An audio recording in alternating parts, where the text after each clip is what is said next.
প্রিয় বন্ধুগণ, আমি একটা দেশের সব কিছুরই একটা বর্ডার থাকে। তা আমি দাঁড়িয়ে আছি বরিশাল এবং জালকাঠির বর্ডার।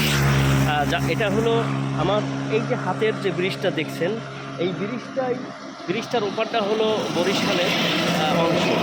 আর এখন আমি যেখানে দাঁড়িয়ে আছি সেটা হলো জালকাঠি জেলার নলছিটি থানার খয়রাবাদ নামকরণ যে ইউনিয়নটি করা হয়েছে, সেই খয়রাবাদ ইউনিয়নে।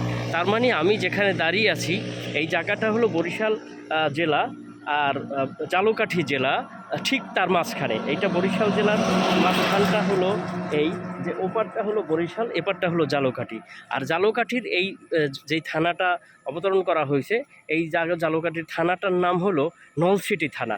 নলছিটি থানার একটা খয়রাবাদ নামে যেই স্থানকরণ করা হয়েছে, এইটা হলো সেই খয়রাবাদের নদী নামকরণ স্থানের সেই খয়রাবাদ নদী নামকরণের স্থাবাদ খয়রাবাদ।